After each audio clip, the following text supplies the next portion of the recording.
Welcome to the Town of Long Beach Town Council meeting for the month of May. Let's all stand for the Pledge of Allegiance. I pledge allegiance to the flag of the United States of America and to the republic for which it stands, one nation, under God, indivisible, with liberty and justice for all. Okay, everybody's seen the minutes for the April meeting. Do I hear a motion to approve them? I'll move to approve. Do I hear a second? I'll second. All in favor? Aye. Once again, no opening remarks. Police Department report. Chief? The month of April, 155 dispatch calls with 100 walk-ins. We drove 3,881.6 miles. Hours worked was 318.2. Total down hours was 12. Reserve losses were 24.5 hours. There's 23 traffic stops, 8 citations, 8 written warnings, 7 verbal warnings, 1 parking citation, 3 suspicious subjects, 4 suspicious vehicles, 6 courtesy services, 8 ordinance violations, 3 ordinance citations, 11 alarms. On reports, there was 1 second report for unlocked motor vehicles, 1 auto theft, 1 domestic dispute, 1 supplement report to Michigan City Police Department, 1 firearms discharge, 1 damage report, and 1 warrant arrest. Was there the issue of car break-ins? Now we did next one. Yeah, we had a dozen of them Sunday night. So, I think there's only 1 theft report. I'm sorry, oh yeah. So once again, everybody in TV land and here, make sure that, you don't leave your car unlocked out on the street. It's just... It's a national trend, it's not just here in Michigan City. Right, but it's happening here, so keep your car doors locked. Well, I have a question for the chief. Chief, of our current ordinance, are realtor signs allowed on town property? So the park department will be removing them, realtor signs. Thank you. And we actually have a sign ordinance that's coming up at the APC that'll further address that. Because I actually looked, and I didn't see in the ordinances where signs aren't allowed. Actually, when you look at the ordinance, I know we haven't, but when you actually look at the ordinances, I didn't see it there because I checked, because there's been some concern. There was some verbiage in there too, it was short term, like you have an open house, you can put them up the day before or something like that. Yeah. And again, that'll be being addressed in this new ordinance that hopefully will be out shortly. And will they be allowed on town property then, the short-term temporary ones? They're not supposed to be. It's saying that nothing's to be posted on town property, and that's how it was listed like that for the election signs and all signs. You shouldn't. They've never been allowed. The only issue with election signs is the law has changed and the case law has changed since then, so But I'm saying that we've always obeyed that town property to not post signs on town property, because if you don't say that, there'll be signs all over. I mean, people want their own yard to look nice, but if it's not their yard, they may post lots of signs and they'll look, The new ordinance will make that clear that no signs are allowed on town property. Yeah, but I think it is clear now. Well, if you take a look at the ordinances, it's not, because I looked. I think it's in a different place. I looked at, in fact, I talked to you about it, Chris, and I don't think you were able to find I it. think the timing issue is where it's addressed, but I think the new proposed ordinance attempts to combine some different sections because there are, as you pointed out, different sections in the little bit disjointed. So the new proposed ordinance, assuming, regardless of whatever the PC does, whatever action, and eventually get before the council. So you'll get an opportunity to consider that one way or the other. My comment is that town property is like personal property. And whether we have an ordinance or not, if we don't want signs on town property, no signs. I mean, we don't need an ordinance to keep people, you don't need an ordinance to keep signs off your property. You don't need to keep it off ours, so they're going to be removed. Okay. Police Commission, Pete? No report. Did not meet. Volunteer Fire Department, John Long. For the month of April, we had 4 fire calls and 1 medical call. We also used the training facility at the Michigan City Hitchcock Training Facility a couple of times in the last 30 days for a simulated basement fire with heat and smoke. And the second training was SCBA confined space. I have with me, and I don't know in terms of the order, if you're going to go to the Fire Commission next. Yeah. Do you want me to present anything relative to the new station? I've got some. Yeah. We have some panel boards showing the proposed, and again, these are relatively rudimentary. I guess I'll show them like this. This is actually, if you can imagine, this is the old station. The old station's roof line. This is the proposed addition with the roof line that will tie back in. This would be the rear. What we're proposing there is, if you can imagine, this is again the old roof line, the old station. We're proposing a new addition. The old police garage then would be demolished, and then we'd construct a new facility for the cars in the wash station. John, where's the pizza place? Sorry? Where's the pizza place on there in relation? Well, this would be, if you were standing on the road looking at the fire department doors, this would be the old station, and this would be up into the parking lot north. So actually, the pizza place would be back behind. Behind, okay. Yeah. So this would be, again, the rear elevation. This is the old station here. I'm sorry, the old station. These are the new bays. I misspoke a second. This is a little too fine a detail, but kind of along the lines of what you asked about. This would be the new addition. The pizza place would be back here, Bob. Yeah.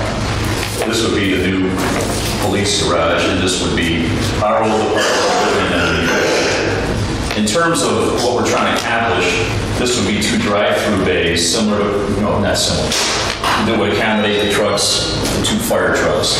These would be 2 bays that would accommodate the emergency vehicle and the pickup truck, which would be right now the Suburban, but potentially we have additional length on a new one.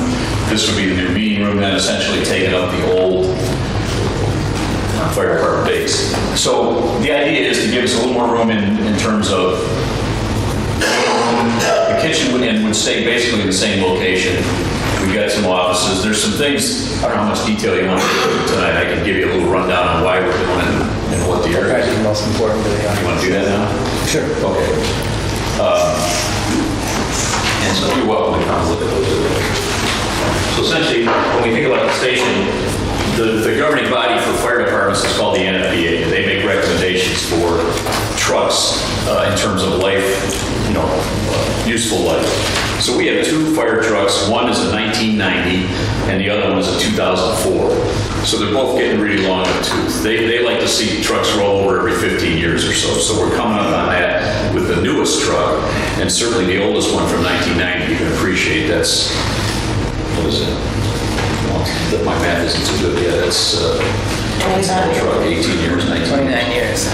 So you cannot put the new trucks, if you look at our 2 trucks, the old truck we used to ride on the outside, hang on the back, that's no longer allowed between OSHA and NFPA, so you have to have the trucks have to be the newer technology. Because of those things, you have to get a longer truck to accommodate the new technology. We're pushing our limits now with the trucks we currently have, and if you went to replace the trucks, which is another thing we'd like to talk about, you're going to be too short in the station. To say nothing of the equipment requirements, we have SCBA on there, an air system that refills tanks. We also have a lot of gear on there and a large diameter hose that we've gone to since the town spent all the money on the water upgrades. Now we have large diameter hose, which is great, but it takes a lot more storage on the trucks. If you look in the station right now, the fire commission members have been in and out of there quite a bit. You can see that the current storage situation is very tight. We're actually storing things off-site now in order to accommodate some of the equipment that we need to have available, but we don't have room in the station. So again, we're going to try to shoot for 2 truck bays, an emergency vehicle bay, and then 1 for the pickup truck. There'll be a radio room, offices, storage. One other thing that's happened to us over time, our sister department up in Michiana has always kept their gear at the station. There's a new health initiative now in the fire service. You're really not supposed to keep your gear in a bag in your car or in your home because the cancer-causing agents, the new materials that are used in home building and also in the interior furnishings are very toxic. So the idea is not to keep your gear with you anymore. So we will also get a new washing machine in the station to help wash that off. But then again, we'll probably wind up keeping the gear rather than with us, which we traditionally have done in the station. That's another space requirement that's new. You want to, I don't know if we want to get into the delivery method, the construction delivery method. Sure. We can talk about that. So what we try to do then, these drawings came from an outfit called Chester Construction. They have done for other municipalities, and they suggest for us a service contract, which includes the architectural design and then the construction management of the project. That's the road we're heading down right now. We actually are, the town's under contract. You guys approved that $10,000 to start the process to get these and also to get the preliminary drawings done. At the point where we negotiate for the final dollar, then we have to enter into a contract for that full amount, which is going to approach between $800,000 and $900,000 more than likely the way things look right now. As we fine tune that, those dollars will change a little bit. The beauty of that delivery method is we have one individual, one company that handles the architectural design and also the construction management. So they will solicit subcontract bids on all the major items of the work, and then they'll control that. But we will have the final say, not only in the choice of which subcontractor, but also they will share all the costs with us, and we'll be able to watch those dollars as they change. In a normal construction delivery method, a general contractor provides you with a number, and then you live with whatever that number is. This could potentially have some downside potential if he negotiates better subcontracts, the town shares in those savings. Right now, in terms of the way the process is working, there's a new survey that's going to be completed for the property itself. We've been fortunate to have 2 individuals helping us with this whole process. Bill Hazelgrove is here tonight. I don't see Doug. Those are 2 individuals with extensive construction and contracting experience as well as design experience in terms of Doug, and they're helping us with the process. They've pretty much been there with us in negotiations with the contractor and also in the design and specification phase. So that pretty much touches everything on the station. If anybody has any questions, we entertain questions now or not, but certainly the town board. Any questions from the audience? Great. Okay. Quickly for the fire truck then, that's an additional item that we're looking to try to get accomplished. We went down to the fire department big trade show down in Indianapolis in April. We chose 3 manufacturers that we think will be able to provide for. We're in the process of getting those specifications from each of those manufacturers, so we'll have some numbers to look at for you, hopefully within a couple of weeks, because they actually go down and design the trucks based on what our requirements are and come up with some specifications and some costs for us. John, other than the age of the trucks, there have been certain changes in both requirements and safety features and that sort of stuff. Could you elaborate on that? Again, things like not allowing you to ride on the trucks, light requirements, they pretty much specify exactly what you have to have on the truck. I'm proud to share with you the fact that we just received word about 2 weeks ago that we did keep our ISO rating, which is the Insurance Services Organization rating for our department. In the volunteer fire service, if you're in Michigan City with a pay department full-time dispatch, you can get better than what we have. Michiana shares the same one we do, and that's a 4. That's a very difficult thing to get as a small town like ours because it has many aspects. Some of it are Ron and Tom's doing in terms of the infrastructure. Some of it's the town in terms of what they do with their incident command type systems. So we're very proud of that rating. But the way you keep that rating is to have up-to-date equipment. So that's part of it. They require certain equipment on the trucks. You have to have a new enough truck to accommodate all that equipment.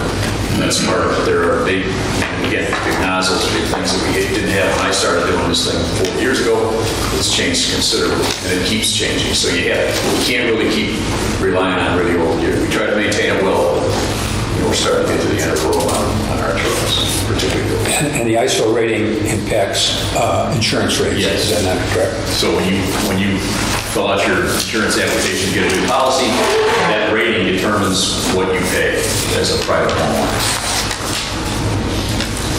There are very few departments in the country that have that rating, by the way, so we're really proud of our efforts.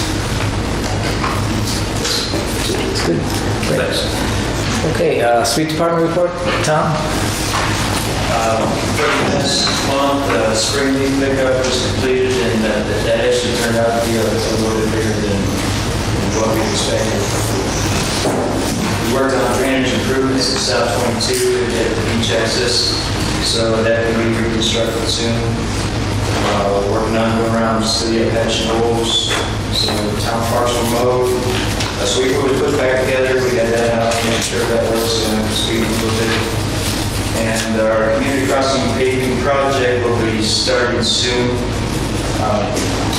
I gave a paper to the council there that lists all the streets that we're working on. And some are just milling off the surface that's there and resurfacing, and some will include drainage work prior to milling and resurfacing. I didn't break that down on the list, it's that I just kind of cheated and took the list that Housing Associates had.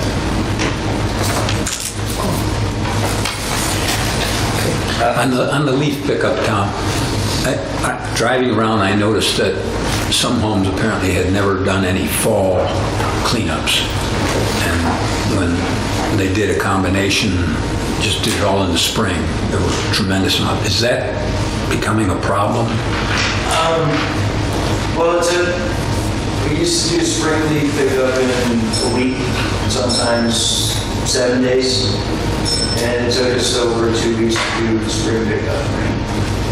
We usually averaged anywhere from 250 to about 500 cubic yards of leaves. We ended up In the spring? Yeah. This year we ended up with over 750 cubic yards of leaf pickup. So it kind of shows, I mean, we can tell what's going on that fall leaf pickup maybe, I don't know what was going on. Some folks waited until spring.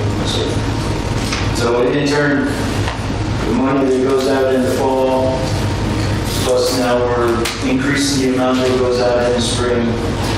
It's overall it's going to cost more and more money. We can't get it all done. So what percent leaves are picked up in the fall versus in the spring? Are we talking 75, 25?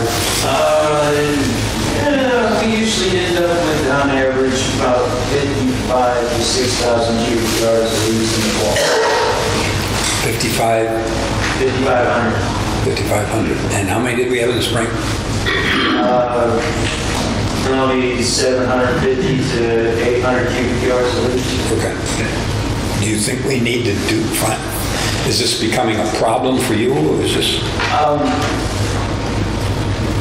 Not really. I mean, we'll have to have those leaves hauled out because it's taking up a decent sized area back there. But it's just if spring pickup's going to get bigger and bigger every year, then we kind of need more patience with the residents, so then that way, because they need to understand that some folks it's taking longer to get through.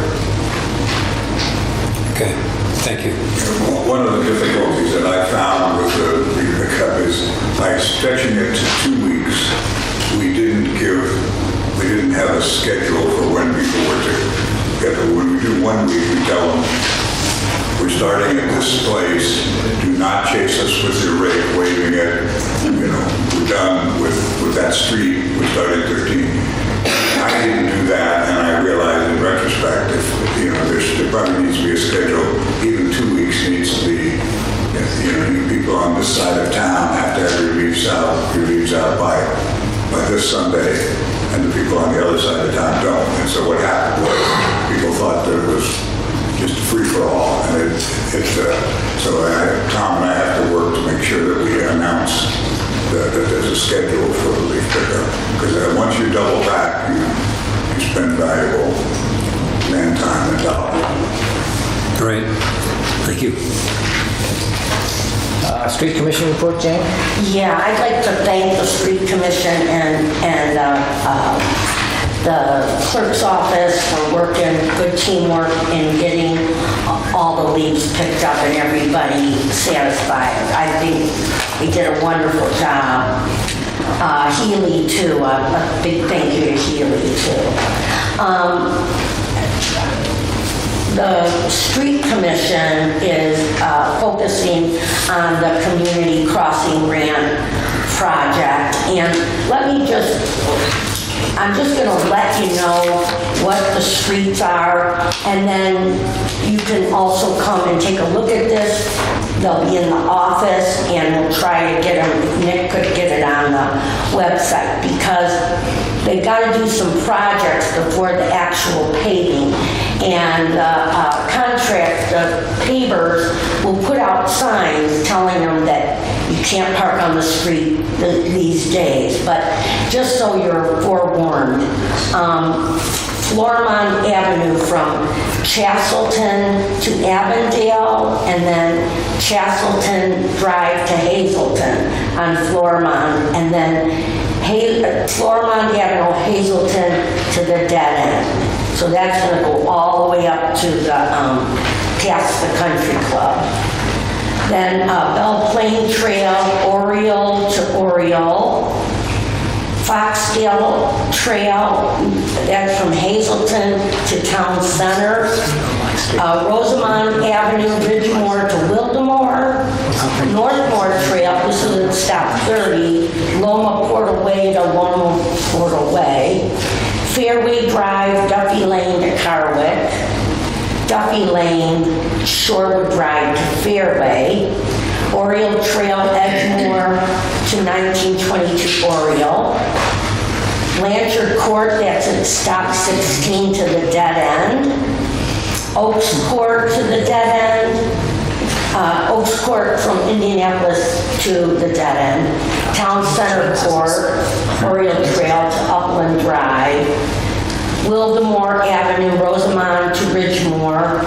Berwyn, Oriole Trail to Lawndale, and Melrose Drive, Oriole to Oriole, because Melrose is like a horseshoe.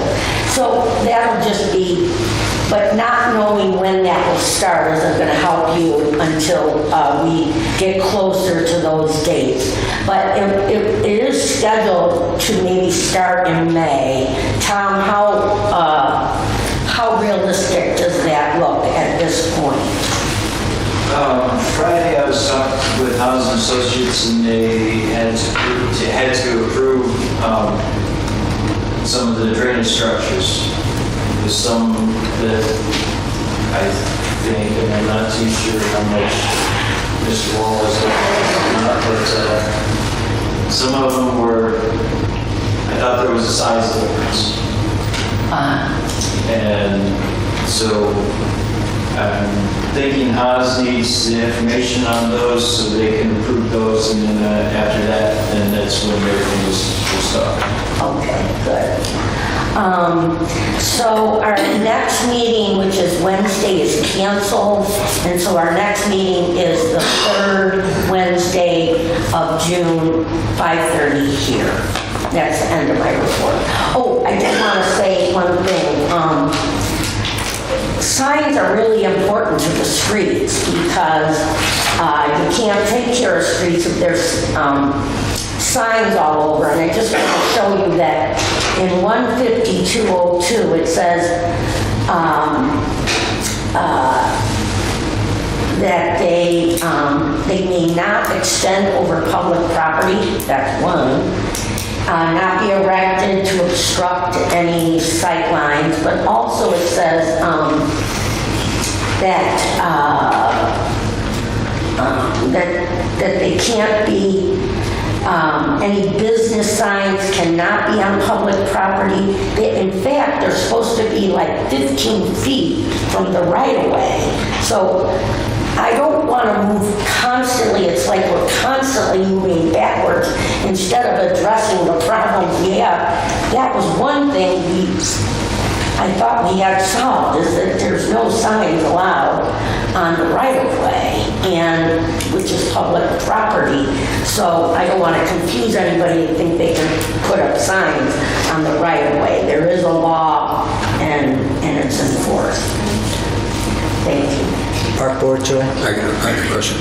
Tom and Jane, the buried cables at 28, that process there, I haven't driven down this week, but have those patches been filled in? What's the scoop on those? I was told that they're going to start paving those tomorrow. Even better. That's what I was told this morning. Thank you.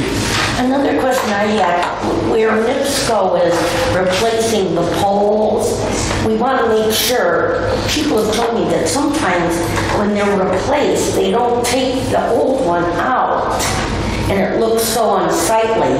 Have you heard from NIPSCO that they're doing that? Bill, do you know? I'm sorry. Where they're replacing the NIPSCO poles? Yeah. We got to make sure that you know about it, Tom. Yeah, Never mind. You told me.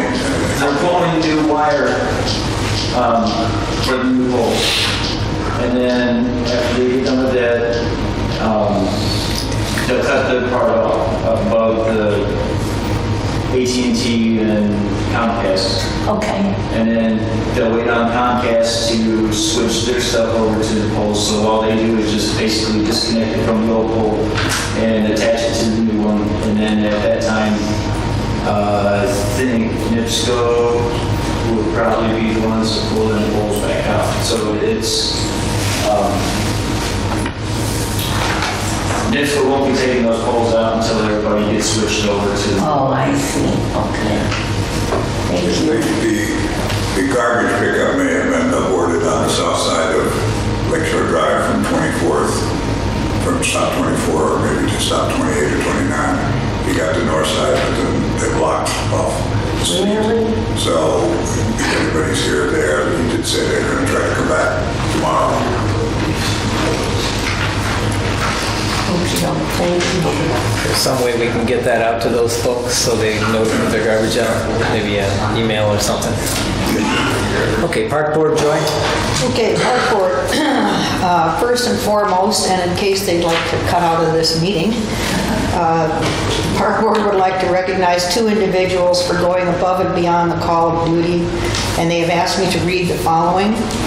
On behalf of the Long Beach Park Board and the town of Long Beach, we would like to sincerely thank Bart De La Barre and Mike Shapaniak, I hope I said your name okay, Mike, for their continued dedication each winter to the installation and maintenance of the ice skating rink. Without their help and support of the Long Beach Volunteer Fire Department, we would not be able to provide and maintain this asset to our town. Many bitter cold days have been spent freezing the rink with the right amount of water and preparing the rink by shoveling it and smoothing it, then doing it all over again when warm weather hits and melts it away. Bart himself researched and shopped many sites for the best, most affordable rink for the town, and we can't thank him enough for his ongoing support of the rink, which has provided many children with fun and laughter in the winter months. So the Park Board and the town would like to present each of you with your own little piece of ice in recognition of your efforts. Thank you to both of you.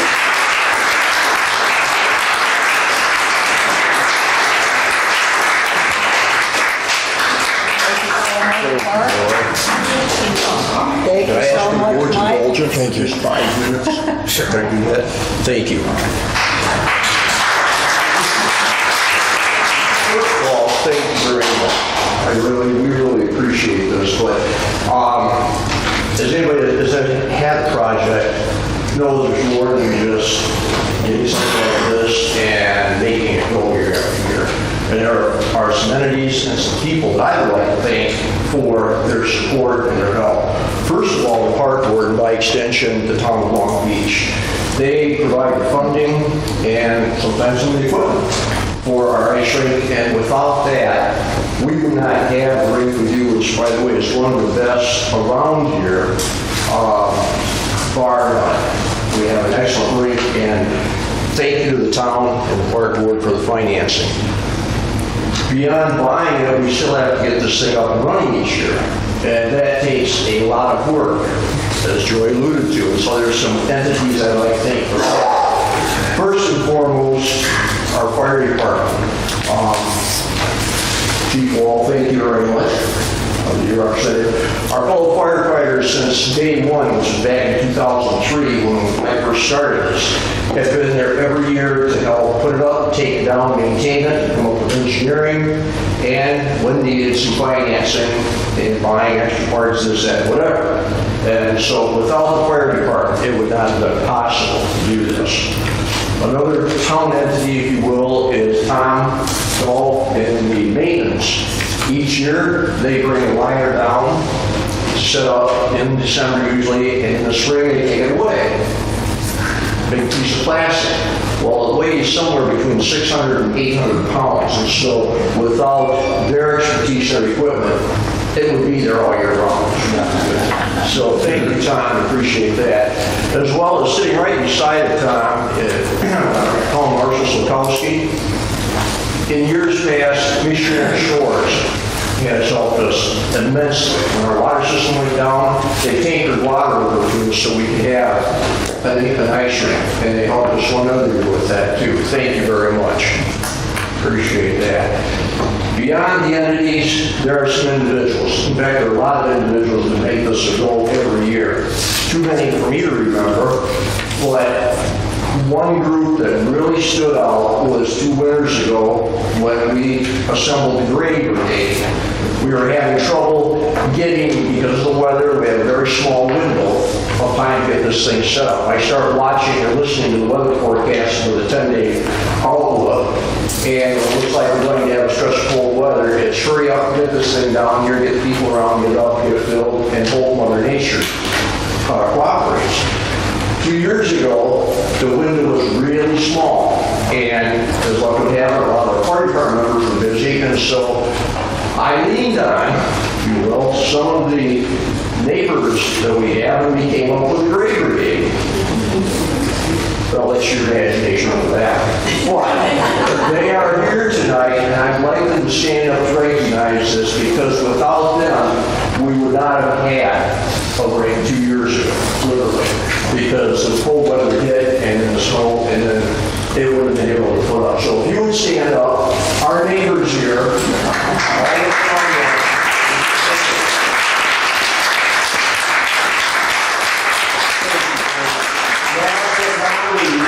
our sidekick right here. Whenever, in fact, he calls me and he says, when are we going to do something? Or when you go over there, let me know. It's like, wait, don't worry, buddy, we'll be working. He is there each and every time that I work on this thing. If I need him, and a lot of times you'll see me out there with this over period. So, with all the money, it'll be a whole lot harder.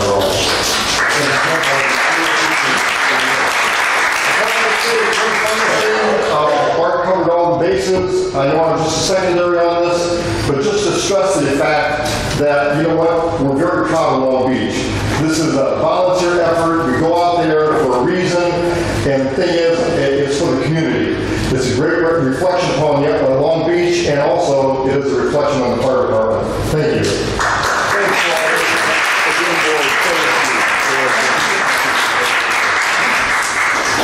Joy, do you have more to talk about? I do. I thought so.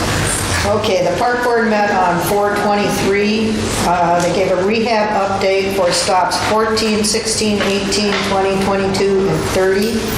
It was noted that the stairs at stop 30 that were installed last November, and now the footings are hanging above the sand at the bottom. So the park board is looking at a floating metal stair system that I believe was used by Michiana. The Avondale-Chastleton Triangle will be planted with bushes and flowers by volunteers. Maintenance will also be done by volunteers, at least for the first year when it will need a lot of watering. The park board reached an agreement with Cardenas Landscaping to maintain the park board areas to include the stops, the community center, Melrose Park, and the Boy Scout Trail. The company will invoice monthly at $200 per week, May 1st through November 30th. Spring cleanup was estimated at $2,000. It is expected to come in well under the $20,000 budget for the gardener's salary, and they will be working on Thursdays. PR's Lawn Care will fertilize and maintain the chemical calendar for Melrose Park at a cost of $300 for the season. Beach Cleanup Day is going to be May 18th. I believe it's from 9 a.m. till noon or to whenever you're done. Bags will be provided at each stop. And please visit the new Long Beach Park and Rec Facebook page for more details.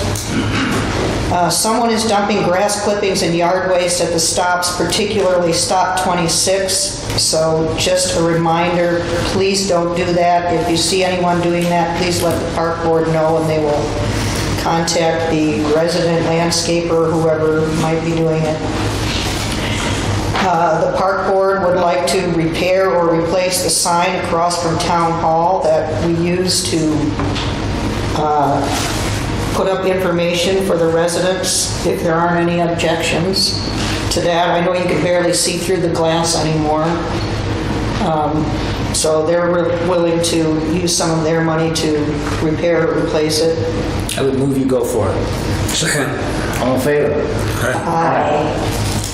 And some of the blue stop signs that face the beach have disappeared.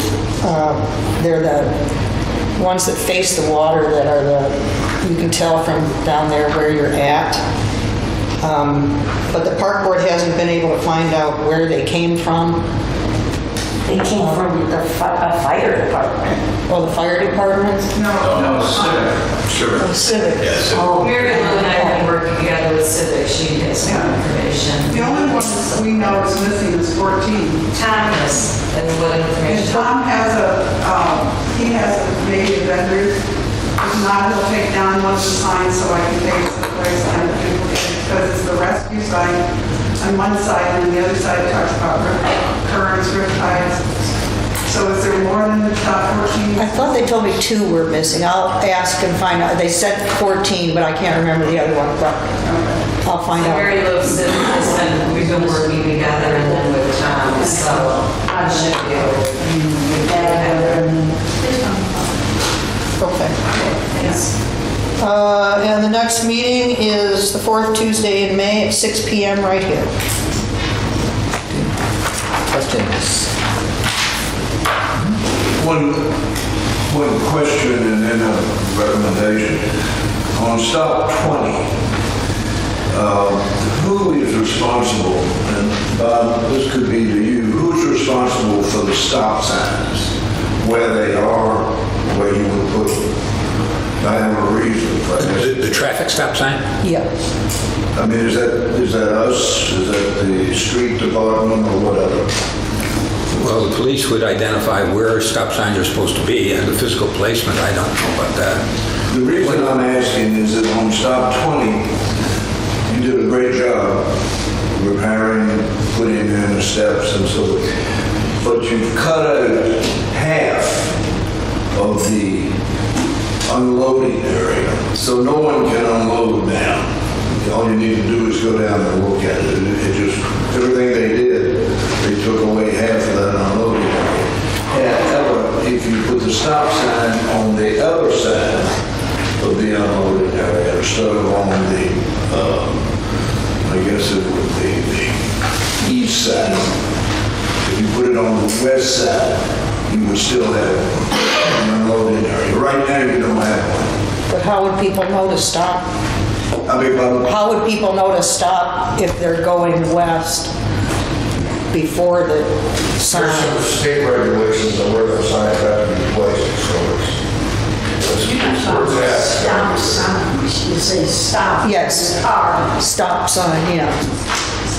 I mean, you still see the stop sign, Joey, coming, it's not going to change the direction of the Right, but those of us who live here know we have to stop before there. But if someone doesn't live here, they're not going to stop till they get to the sign. I rest my case, I'm just telling you, you've got half an unload, that's your problem. I saw the problem. I see that it is a problem. You cannot pull a car in You there. can't go in there. But maybe they could move it a little towards the beach. The amenity to the, I don't know. I don't know what the regulations are. Bob, can you take a look at that? It's where it needs to be. I'm sorry? It's where it needs to be. Yeah, I mean, safety is the primary concern, and convenience has to be second. Joy Community Center? The community center obtained an estimate from Maple City Tree for removal of a diseased and dying pine tree in the courtyard. The estimate is for $3,000 because it has to be cut up in small pieces and removed through the boiler room, and the stump needs to be ground by hand. So we would be seeking council approval to move forward with that project. Tonight? You want that tonight? Yes. All in favor? Aye. And I received an email from the State Historic Preservation Office that Long Beach School has passed substantive review approval for its National Register nomination. That means it will be on the July agenda for the Historic Review Board's quarterly meeting. From there, it is forwarded to the National Park Service for official listing. You should be receiving notification and CC'd correspondence at the town hall. Congratulations.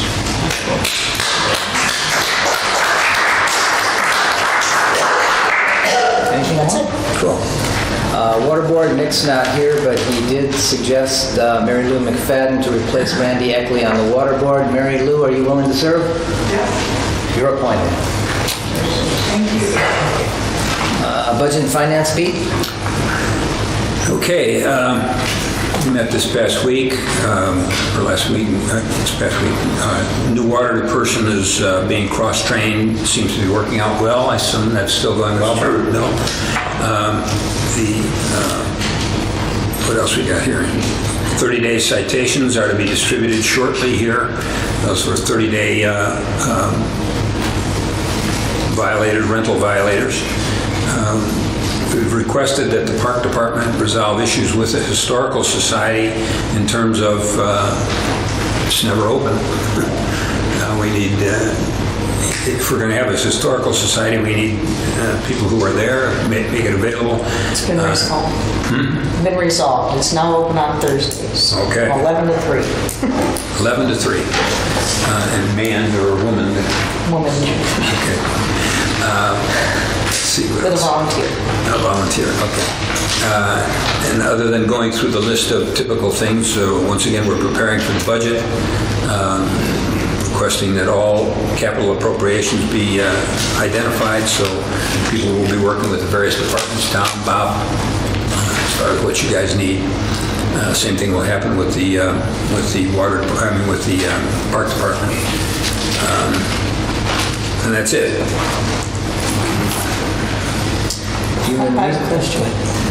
There was an email from the park board that they have a question on how their expenses are being accounted for on the budget. Yeah, I looked at it, she sent on Saturday, so I haven't responded to it yet. Okay. So maybe you and I can sit down and talk about it.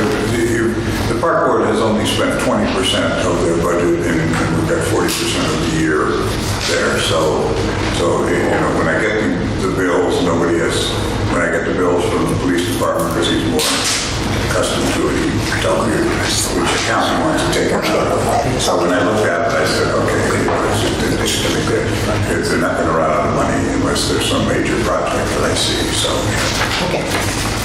Thank Well, you. we do have the issue of and it comes up later, the issue of the ADA site. Yeah. Choosing a site. Who has, well, I'll bring that up later. Human Resources, Bill? No meeting. Building Commission, Pete? We did not meet. We'll be meeting this coming Friday. I thought we met after the April 12th, right? When was our last meeting? Yeah, we did meet. We met April 12th. Well, I can do it, though. good. I've got it. Even better. Yeah. So we discussed the fence on the Walsh property. This was a fence, what stop are they at? Between 20 and 21. Okay. They built quite a compound back there, and they have a fence that runs across the whole block. and it turns out that there's a town right-of-way, an alley that's never been used, that their fence traverses. One of the neighbors wasn't happy about it, though no one can walk down that alley because it's impassable. So we looked into options, and options were for the town to, what's the term, vacate it, and give half of the alley to the neighbors on each side, all the way along the alley. That poses a problem because at the end of that alley, one of the neighbors' driveway is the alley. So if we were to give half of his driveway to his neighbor, that creates a problem for him. The other option would be to vacate just his property and that he could use it. If we ever want to put a sewer through there, we'd have that in part of the contract with him. Or the other option is to do nothing. It's going to cost a lot of legal ramifications to do anything. And after Pete and I took a look and saw that half of the driveway is going to be a problem on one end, there's a garage that's got half that's on the alley. Frankly, I think at this point the best solution for the town is to do nothing. And maybe some future administration can decide if they want to deal with it. But right now, to me, doing anything makes no sense. So I would make that motion that we do nothing. Second that. All in favor of doing nothing? Well, when you mean doing nothing, you mean don't enforce that it's town property in. Yeah, if we ever want to claim it back, we always could. I mean, all it would mean is you have to probably put a gate and fence. So it really doesn't create a lot. So all in favor of doing nothing? All right. Aye. Cool. That was easy. Because I know the gentleman that has a problem, that there's lots of alleys, and what if everybody put up fences in the middle of the alley? It's not right, it's not, we have laws and we shouldn't do it. Now, Tom had something to offer. Just for future reference, there's a drain on there in that alley. And it drains from like the house over or the house north of John Wall. And that leads down and that drain is back there. So where does it go again, Tom? she's at Walker's, behind Walker's house. You talk about where the Yeah. alley. That's back behind his house, and it's actually on the drain up top is Somerset. So probably another reason to not give that property to anybody. Good. Right. Right. But I mean, when you say don't do anything, I can see if you don't want to vacate it. But I do think that we should ask him to take that part of the fence off the town property. Well, we just had a vote, right? Right. It's 3-1. So you're saying we don't follow the law? Is that what you're saying? We don't make them take their fence down yet. At some point in the future, if we decide that it's in the town's best interest to make them take the fence down, we can do that. Yeah, but you have a responsibility to the homeowners that it's affecting. There are encroachments along from end to end. All right, Mr. Bibles, when you went around asking people for your vote, did you tell them, you know what, I'm not even going to ask you how you feel about this. I'm just going to say decide what laws we're going to look at and what laws we're not. Now, I have an alleyway next to my house, and I can't erect anything in that because it's not my property. Now, some people can do that. That is not constitutional. And you took an oath to uphold the Constitution. You can't just say some people can do it and some people can't. Okay. Send a letter to him and say he has to take his property off the town property. Well- That's what you're supposed to do. Okay, but we had a vote, and 3 of us decided not to do that. And 1 of us decided to do that. Oh, I know. But Okay. The So- thing is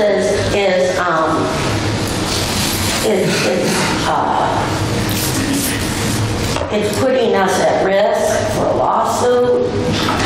I just wish you wouldn't have done it so fast. I mean, I don't know if Joy understands what this is. You did it awful fast. Just saying we're not going to do anything when that's not our responsibility, is to uphold our laws. Okay, I'll make a comment now. This town there are encroachments a go-go in this town. If we tried to correct every encroachment, a lot of people would be unhappy. Those encroachments exist on Lakeshore Drive. They exist in the hinterlands of Long Beach.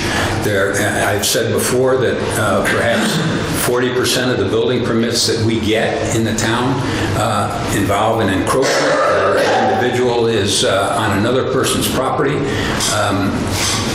When it's in the interest of the town, which we have done at the stops, which the park department has done at the stops, we have taken back the property, and we will continue to do that. In this particular case, there are encroachments that have been encroached upon over many, many years. It would cause hardships to the people that are back there and basically solve nothing other than cause a lot of people a lot of grief. So you would say that... Excuse me. No. Excuse me. You can talk after I'm done. Bob and I walked the entire length of this area, and there are encroachments from one end to the other.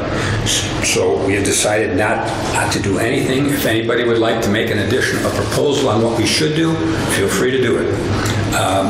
We have violated no law. It's the town's purview to do what it wants with its own property. So if you want to quote a law or state a law, bring that to the council, and we'll be glad to address it. But that is town property, and we can do with it as we please. So you're saying that he's going to be protected, but if I want to put up a fence, you're going to make me obey the law. Is that correct? He's not. You're saying that, not me. Anytime we want to make him take down that fence, we can. Well, there's people who would like him to take down the fence because it stops, it obstructs their movement. And that is the law on a right-of-way. It's a dedicated alley, and if I put something on that alley, you're going to make me move it. Now, why is one person getting preferential treatment? Now, you have to answer that. It's not one person, it's several people. No, it's one person put up that fence. No, but there are many. Not right. There are several homes on there that have encroachments. There are sheds in the alleyway. There is one individual whose driveway basically is using the alleyway. There's another person whose garage is on the alleyway. No one could or has ever tried to walk that alleyway or use it in any way. So, as I said, find a law, bring it, we'll address them. Pete, having a driveway on there does not obstruct anybody's movement. Actually, it does. At the end of the driveway, there's actually a huge retaining wall that you have to climb. All right. Well, the thing is these alleyways are paved. No, it's not. A lot of the alleyways are paved. But this is not. This is totally Okay, but you're saying somebody has a driveway on there, so it's paved, right? That tiny little portion. The rest of it is brambles. You couldn't walk through there with you couldn't get through there with a Sherman tank. But can you understand even if that's just wilderness, people like that, and there are concerned citizens there that say that this person did not follow the law, they put a fence there, and nobody had the courage to make them obey the law. And so it's just not right. Okay. And So your I objection? can clarify that the Walshes did file a petition to vacate that. They did. And they are attempting, and I think as I've indicated at previous meetings in dealing with their attorneys, I do believe they're trying to be mindful of what the town has conveyed and the concerns. So it's their prerogative in terms of how they approach. Sure. But to clarify the discussion here, they have filed something. so if they don't get that vacation of that land, then they have to move that, right? Not unless I'm not saying Well, that. then, so they're only going if they win? Do you I'm understand? just letting you know that they're trying to follow the process. So that Okay. as you're stating That wasn't right. what your concerns are here, they the APC, but because we're dealing with that issue, I just wanted to make it clear that they are. Now, whether the APC and/or town council later takes any action is not the point I'm trying to make, but rather, I think the Walshes have been mindful of the concerns, came to the APC by council, asking what approach we would like to have in recognizing the ramifications which caused Dr. LeMay and Mr. Bibles to go out and look, because if they file this vacation, it potentially affects many properties. They might have to remove their garage, sheds, etc. So I just want to be clear that they are at least doing Okay, well, what I'm I glad to think hear the concerned neighbor didn't like before, is they're asking permission and they're trying to rectify that situation. Okay, thank you, because I think people pay their taxes and they have a functioning government, so thank you. Okay, at 1802 Lakeshore Drive, a stop work order was ignored. Stone fill was placed in the driveway, altering the grade, which is not allowed. That stop work order was violated. The owner is planning on going to the Board of Zoning Appeals. However, this is the first issue we've had with this contractor, and the Building Commission has recommended that the town council schedule a hearing to look into revocation of this particular contractor's license. So basically, at this point, I'm asking the town council to schedule a hearing to look into revocation of a license. I'm not going to mention the name of the contractor. We'll be contacting him. So maybe we can get together, pick a time, and then we need to post that because it's a public meeting, correct, Chris? Sure. Just call a special meeting. So we'll schedule a special meeting and we'll get it posted so anybody who wants to attend can. Okay, good with that?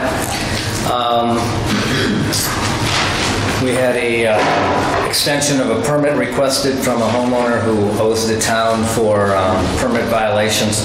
That permit extension is going to be withheld until those fines are addressed. At 1512 Lakeshore Drive, we had a gentleman who wanted to put 1606 Lakeshore Drive, we had a gentleman who wanted to put a swimming pool and a basketball court on the Lakeshore Drive side of his home. The town council put in a fair amount, the building commission put in a fair amount of work looking into that, thinking about the ramifications. I understand, Bill, that permit was now, they decided they didn't want it? They do not, yeah. Okay. It was $70,000 worth of expense to move where they wanted to move it, yeah. Right, but then their permit application fee was refunded? Yes. Okay, I thought we said that we weren't going to be, but I thought the permit application fees were non-refundable. And it should not have. Should not have been. Okay, all right, so as long as we're clear on that, so it doesn't happen again. Good, okay. All right, so that's the building commission.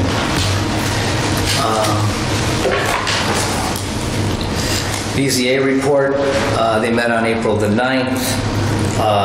2742 Lakeshore Drive, got a variance for the setbacks on that property. She did combine two lots. Also, she got a variance for percent lot coverage. However, the BZA didn't grant a variance or didn't address the variance for the topographic ordinance, and the building commission will have to consider that, I guess, when she applies for her permit with her variances. So that's that one. And then at 1403 Lakeshore Drive, these things get more and more complicated. This was a property where they wanted to increase the volume of a non-conforming structure. They were granted a variance to increase the volume by 87 cubic feet. Also, lot coverage variance was granted. However, now I saw the permit application that's coming to the building commission, and it looks like the homeowner is asking to increase the volume of his property well more than what was granted. So I will address that Friday at the next building commission meeting with him. We'll see how that works. Advisory Plan Commission, that was Nick's, but I have the minutes. The sign ordinance has been set for a public hearing at the next meeting, which will be on May the 20th. The total ordinance amendments were considered, and that's also been set for public hearing at the next APC meeting. And then, as we talked about before with the Walsh property, Bradley Adamski, who is their attorney, went through the issues involved there. Basically said they're willing to seek vacation of just their property, seek vacation of the entire alley. But really, again, my feeling is that the town would be wise to do nothing, but we'll see what the APC decides they want to do with that.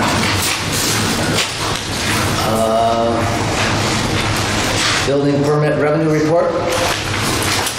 We had a building permit revenue report for April 2019, 12 permits approved with fees of $2,705, collected on project costs of $224,421. 3 electrical permits for April totaling $397 with town revenue of $39.70. Legal expenses paid in April, $29,957.50. $44.8750 to Brady, Nelson and James. $500 to Knight Hoppy, Kernick and Knight, and $19,000 to Douglas, Keppen and Hurley. You said 29,000, mine says 23. 23,997. I'm sorry, did I say 23,957.50? Sorry. Okay. Move to approve. I'll make a motion. Yeah. But that was minus 3. To approve the reports. Okay, do I have a second? All in favor? Aye. Unfinished business. Sewers update? Okay, myself, John Coker, and Chris Willoughby met with Haas and Michigan City Sanitary District to review the preliminary engineering proposal before final approval. It was approved by Michigan City Sanitary District at their meeting on 4/24/19. Haas Engineering has started the process. All costs will be borne by the Michigan City Sanitary District, only to be reimbursed should Long Beach back out of the project. The attorneys will now work on a memorandum of understanding between Long Beach and the Michigan City Sanitary District, which I believe that's correct. Yes. And as a side note, during the meeting with Michigan City Sanitary District, it was noted that Long Beach shuts off water to non-payers, but does not notify the Michigan City Sanitary District, which is a problem for them. So, Mary Lou, since you're now on the water board, Will I be in charge of turning the water on? I don't know if we should give you that power, but could you take this issue to the water board? I think it's just in the code because you guys are the only ones with sewers right now. So what happened? Does the water department actually turn off people who close water? It might be prudent to give her the name of that contact who had that issue, the representative who can track that down from the sanitary district who mentioned it. Okay. It creates a I'll mess give you on that. their end, so. I can do that. I'll give you the name of the guy who brought that up. Send it to you. So Bill, you can, Angela can just do that, right? Yeah. That's it? Okay. Dunlin Beach Fire Contract. John Wall and I met with representatives from Dunlin Beach who are interested in continuing their fire protection with Long Beach. Last time the town council met, we decided that our guiding principle was going to be we wanted the average home in Dunlin Beach to pay the same amount per year that people in Long Beach pay. We brought that to them. However, the folks we met with really weren't there with any kind of mandate to do any kind of negotiating. In fact, what they came there with was a plan for a 4-year contract for them to pay $100 per home per year. They're now paying $60 per home per year. I pretty well told them what we wanted, but this was what they basically offered us. They understand that, we provide, in addition to fire protection, lift assistance and EMS services. But this was their offer. Now, it's a little complicated because, we're building a new fire station, we're buying a new fire truck, and so how much it costs per house per year is going to be determined by what the amortization schedule is on both the truck and the fire station. And if we stretch those out more, then the cost per house per year goes down for Long Beach. On the other hand, we pay that many more years. They weren't having it, and this was their offer. It's about $20,000, which we can take or leave. If we leave it, Michiana is willing to provide them fire protection. Dave, you've got more to say on it, right? Well, yeah, if you want to see, so when we negotiated with Doolin, well, we've been negotiating for quite a while. First of all, we're not serving them. We looked at our contract with them. They provide remuneration, we provide service, so we look at that as though the contract is the original contract, the old contract is still in existence.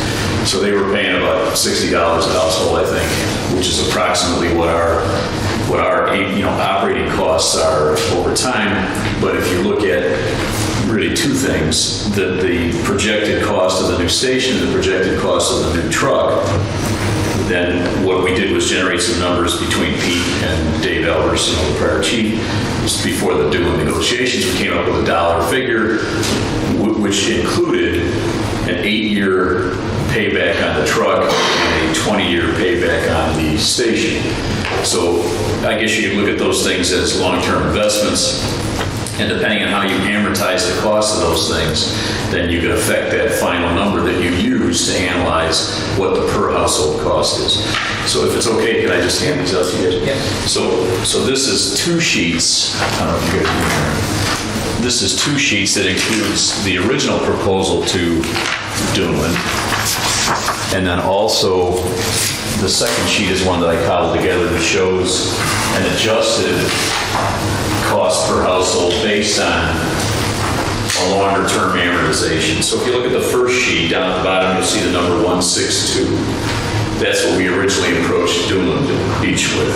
That includes amortizing the costs of the loan that we take out for the station and the loan that we take out for the truck over the period of the loan, not necessarily the life of the asset. If you can follow me there. So you've got, at the top, you'll see that 82,000 number in the box. That includes the town's outlay. We got that from Bill, essentially. It includes insurances and utilities and those sorts of things. And then, the contract that the town has with us, which includes $28,000. The fire department itself, through its own fundraising efforts, expends in their town account an additional 36 in 18. Now, when we look back, that's a little bit inflated because 18 was a little bigger year than prior years. So Dave Elvers reached back, the accountant that he is, he reached back and looked at some prior years, and that's probably healthier than what we typically incur.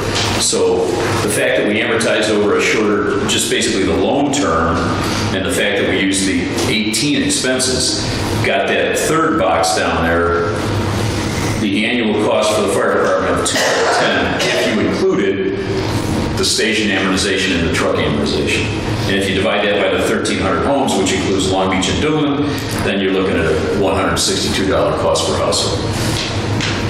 If you look at the second sheet, which has a $102 amount in the bottom box, we start the analysis with the same basic figures. You got actual expenses for 18, and then you look at projected annual expenses. I dropped ours down to around 30, and I put yours up at 50 just to round them up and down. Look at this is going to be a 3-year contract if we decide to accept it. So I just changed those slightly. That 30 is closer to probably our average, and then the 50 just projects a little increase in your utility costs and some of those sorts of things. Certainly, if we build a new station, the utility costs will probably jump up a little bit. Then if you look at the estimated station costs and truck costs in the middle of the page, and then you push those out over a longer life for the asset. Now this, again, is your choice how you look at these numbers. But if the station with with interest costs over that 40-year life, you're looking at an annual cost then of approximately 52, and then you plug those estimated annual projected costs of 80, then you're looking at approximately $132,000 worth of annual costs.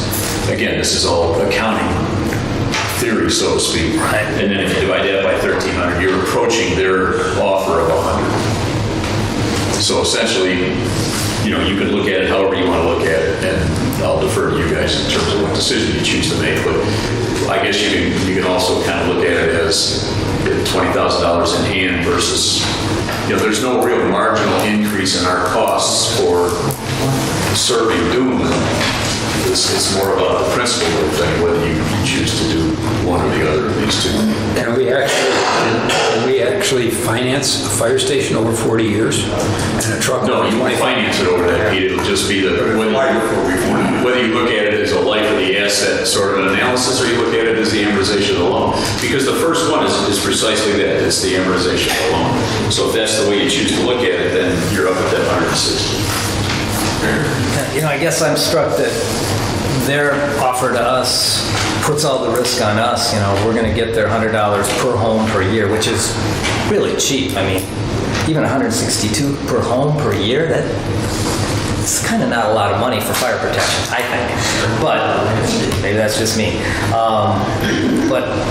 If you rent somebody your apartment, they were kind of saying, well, at the end of this mortgage on the fire station and the loan on the truck, you're going to get to keep the truck, you're going to keep the fire station. Well, when you rent an apartment at the end of your lease, you got to move out. The landlord still owns the fire station, still owns the apartment, So I don't quite buy that. To me, it seems like if we're going to be partners with these people on this fire protection issue, partners is partners, and we ought to be treated evenly. That's the way I view it. That's walking away from $20,000, but... Well, it's 10 and 10, because typically our thing is between us and the fire department. Okay. The town is 10. So... And we would still have to, we're going to be able to finance it. What did we look at, Bill? It was 20 and 8, right? Isn't that what we came up with? 20, those are legitimate finance periods. So we still have to pay out, whether the amortization is there, we're still going to be running a deficit during that period. And if we walk away from this, my understanding is that they're looking into going with Michiana Shores. So we're not abandoning them. They've got options. So I'll entertain a motion unless there's more discussion. My personal feeling is I think this contract is taking advantage of us. I'll make a motion to deny the contract. Do I hear a second? I'll second. Any other discussion? All in favor, say aye. Aye. Aye. Okay, I'll give them a call this evening and let them know.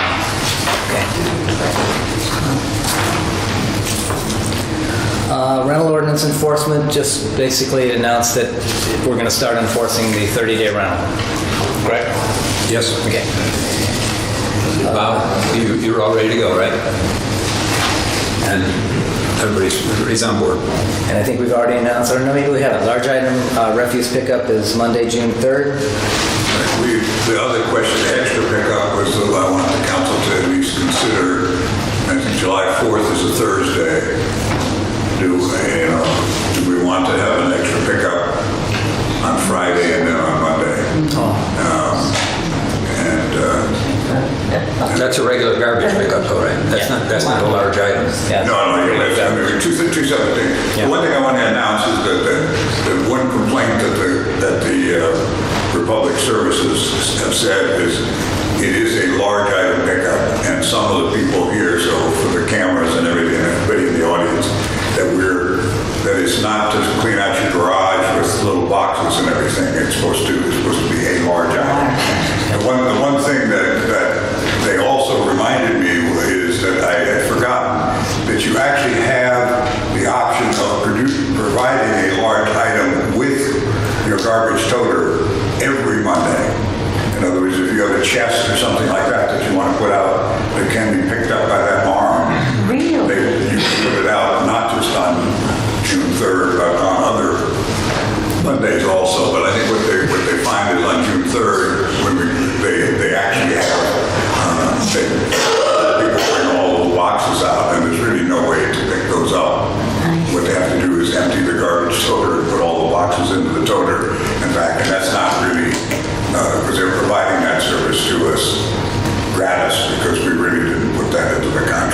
So what kind of other things besides toters can that arm pick up? Yeah, so they can pick up, they can pick up a couch and things like that. They can't. But the boxes, and people will leave a plastic bag out with things from the basement that have gone out. So we have to remind everybody to do that. So that's that. But then the other question is, do we have an extra pickup, which is additional cost, or do we ask people to suck it up and wait till the next Monday? I would make a motion that we have an extra pickup on Friday after the 4th. I'll second that. Any discussion? All in favor, say aye. Aye. Okay. Who knows about Civic Association? Civic Association, just, we need to do that as for all those that are new to the area or old to the area, that the 4th of July parade is not a town function. It is a function, it is run by the Civic Association. We do participate in helping with the cost of the toters and the porta potties, but I'm sorry, with the one dumpster that they have and the porta potty. But we want to have the council not be the first council in the last 50 years that refuses to approve the 4th of July by the Civic Association. Do I hear a motion to approve the 4th of July? So moved. Do I hear a second? So second. All in favor, say aye. Aye. Okay, again, as I mentioned with APC, the APC is going to consider the amendments to that total ordinance, so if you have input to that, that would be a great time to give it. If you want to send emails out to myself or anybody else on the APC or town council, please send them out. Parking ordinance, that is for here, and that is, I don't know if everybody's had a chance to look at it. Yeah, but I got lots of questions. It's got to be explained because it's very hard to picture if you're not a traffic person,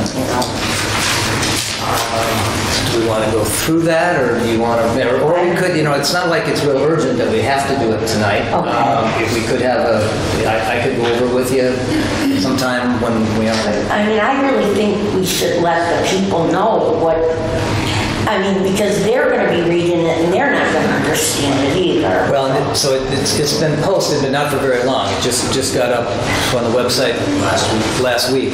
So maybe it'd be wise to let it sit, let people look at it, and then have a more detailed discussion next month. Does that sound okay to everybody? It's fine with me. No parking emergencies out there? Also, we need a motion to, what's the word for that, Chris? Continue, that's the word. I'll make a motion to continue. I'll second. All in favor? Hi. And then Jane, if you have questions, give me I'll talk about it.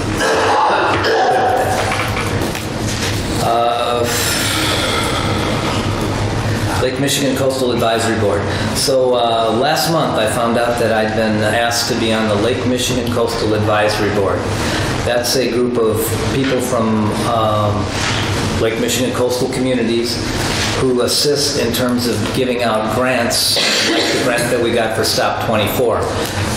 Just because we got that grant doesn't mean that we can't apply for another one. And I thought one of the things that'd be right up their alley would be to set up ADA access to the beach, perhaps at Stop 14 or 16 where we don't have quite the slope and where we still have beach. So I'd like to put that into those folks, but I thought if anybody else had any ideas on any projects that might be worthy of grants, they really like things that are going to improve access to the beach. That seems to be right up their alley. Things that are going to preserve the ecology of the beach also, but to me access is really a big thing in Long Beach, and the one thing that we maybe have a shot for. So I intend to ask them for that, to put in an application for that grant, but if anybody has any other ideas on things we might be able to apply for, send me an email and we can look it over and see if there's any merit to that. They have quite a lot of money, and if these are all matching grants, we're still even not trying to get it. So that's kind of what we're looking at there. So who is the body that approves an ADA site and sanctions it or whatever it is. So we want to do it, Yeah. but we want to make sure we're talking to the right people. Do you know who that is? As far as making sure it's ADA accessible? Well, who oversees it? Yeah, Bill talked to him about it. Yeah, well, NERC has a guy that's a compliance officer, and I dealt with him, but when I called him this year, he said, oh yeah, they came out in 2013, so it's a little while ago. So we were kind of getting caught up, and we didn't have the Stop 24 plan in vogue at that time, so we need to talk about that, my concern is really just we need somebody who knows what there is. I mean, to present a plan, I think we've got to have something that's cogent and understandable for everybody, and that's really where I'm not sure we've got that done. So maybe it's worth you reviewing with the coastal people, and maybe I need to call some of the other beach communities and find out what they've done, if they've got anybody who's an engineer who has done any studies.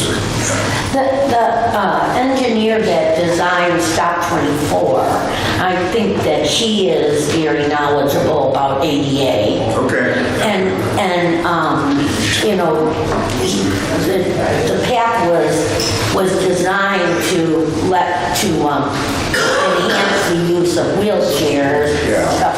But now that there's a big drop-off, that may change. But see, I thought 24 was the dedicated ADA stop. Well, it does have parking, or will have at least a few parking places. Right. And none of the other stops, 16 or 14 or anything, have any facility for parking. Yeah. And of course, the problem with 24 now is that slope and the fact there's no beach down there. Yeah, and the numbers beach to get somebody down. So, yeah. So I think that architectural landscape engineer, he could guide us. I can talk to him. Yeah. Okay. All right, with permission from the council, we have money, so I don't know whether it's an item to vote on. I can contact him and see what things they could do for us to Help us with a project like that? Yeah. That would be great, yeah. And then if you could put him in contact with me, and then I'll talk to this Coastal Advisory Board and see if we qualify. They may have some ideas of people who have done this in other communities that are on that Coastal Advisory Board. Yeah. Okay. Okay, 2020 census? 2020, I was contacted by the U.S. Census Bureau, and there is going to be a census in 2020. I've got some material in the town hall. One of the things that I'm going to send out an email and ask for any volunteers, because they have asked for somebody to, basically what they will do is that you can fill out the census on a computer. If you're unable to do that, you can do that by mail or phone, and then if they don't hear from everybody in town, they will have people going door to door to get information. And, I explained to the lady from the U.S. Census Bureau that we're a little unusual because some of the people who are here and would be here in 2020 can't be counted because this is their second home, and obviously they can't be counted twice. So ours is a little more unique, and maybe not to everybody around here, but all these beach communities probably. But they did seem to want to have at least one or two volunteers that would help with that, and so I'll see whether anybody raises their hand to do that.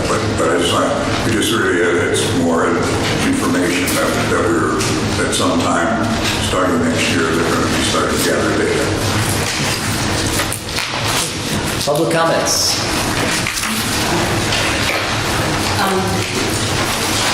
If you could stand over here, then. I just stand over there. I'm afraid so, otherwise the cameras can't see you. I don't want to be on camera. Yeah, well, either do we. Okay, my name's Joan Blanchard Smith. I'm at Stop 14.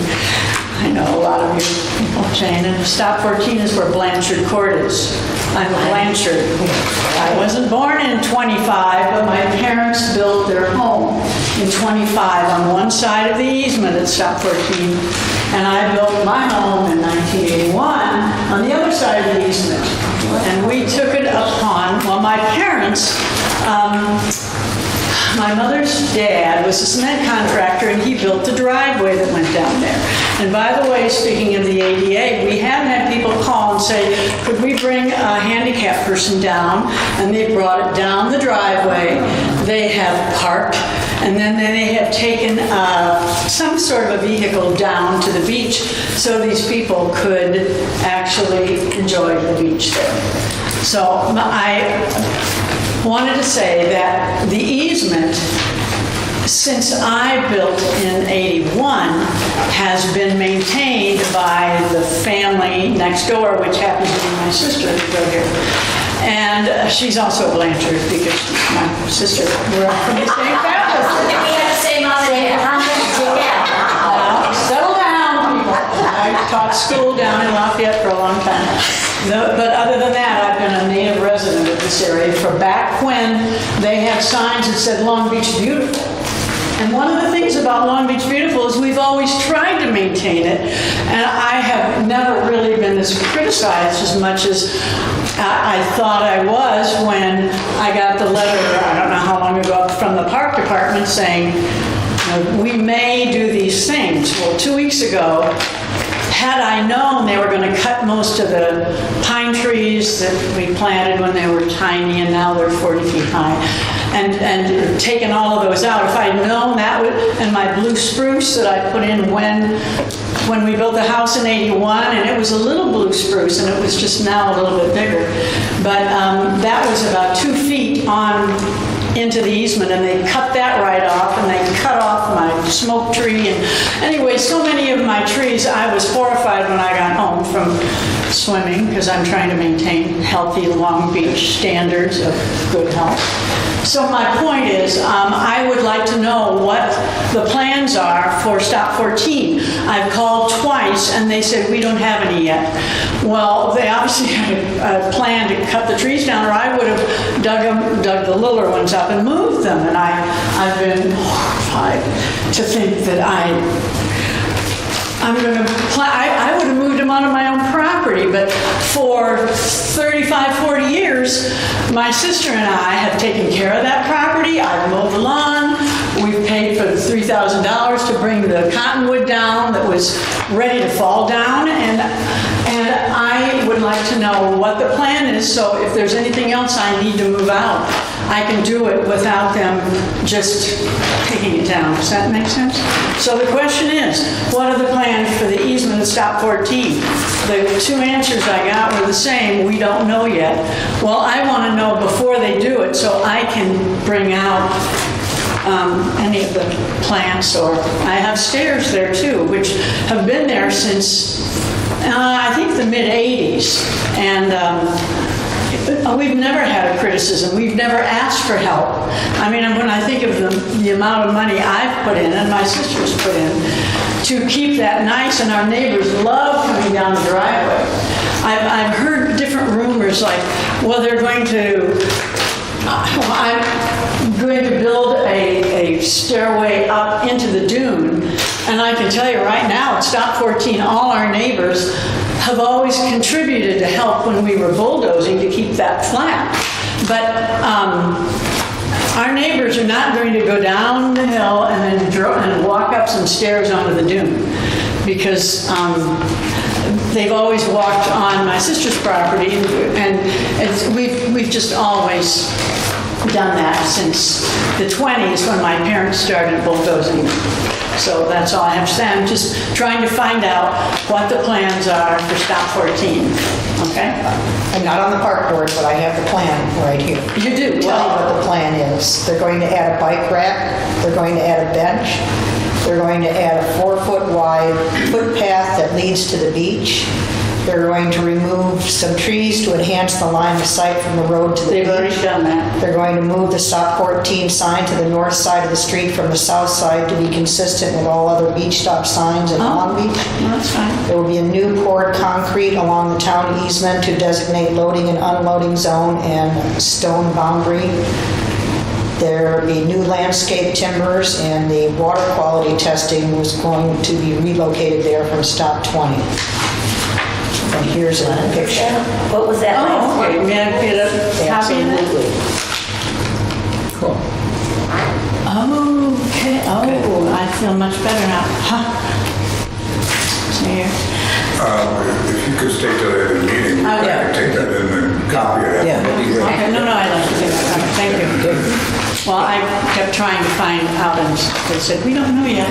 I'm sorry. Other public comments? This is what came to the... Yeah, I just want to say thanks for coming and let us know, because I know that it is hard when people don't know what, like at stop 22, everybody asks me, what's going to happen?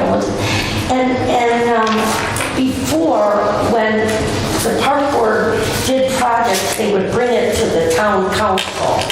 And so that people could come to meetings or watch it on TV and hear what's going on. But that hasn't been happening. And so, you know, I just want to acknowledge that I wouldn't have liked that either. You know, so. Other public comments? Stay around here. We want to see it. Boys, stop 29. You were discussing encroachments before, Jay, Pete, Bob.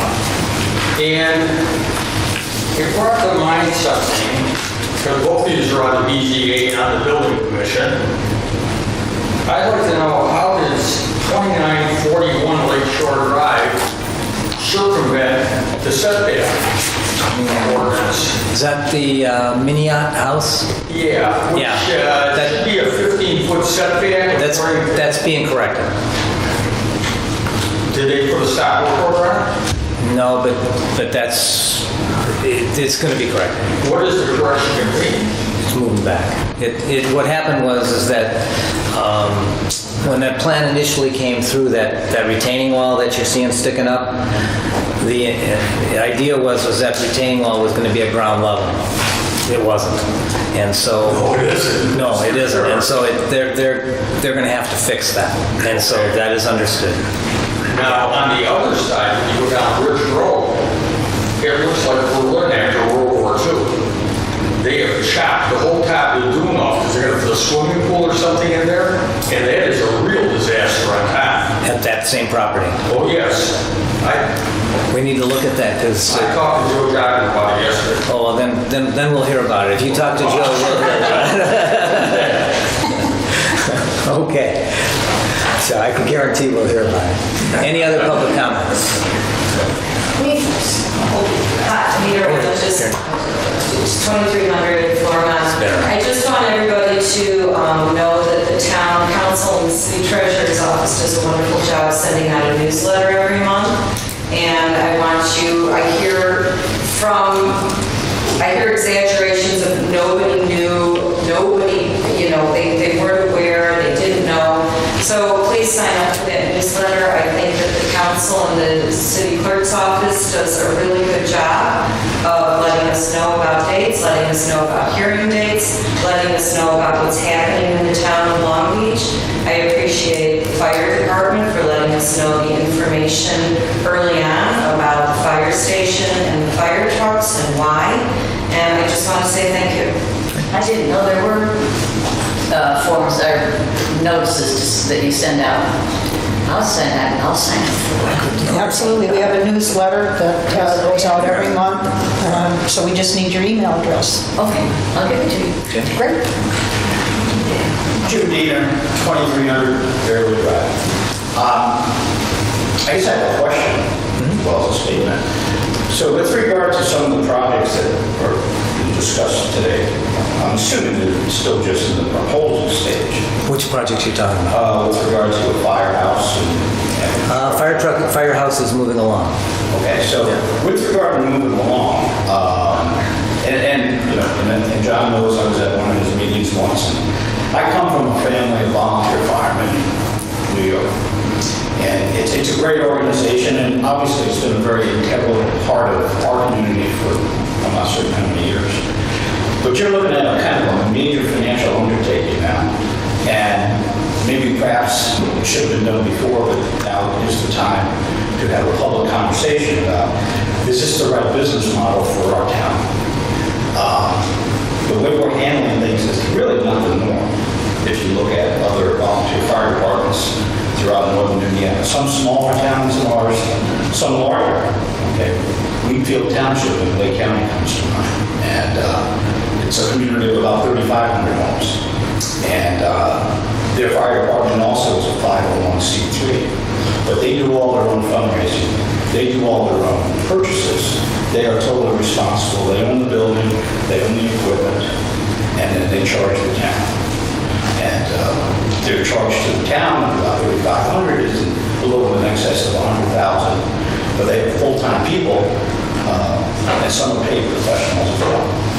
So somewhere between maybe what Michiana does and what they're doing, as a town council, because you're the ones right now in control of our checkbook and what our possible expenses might be in the future.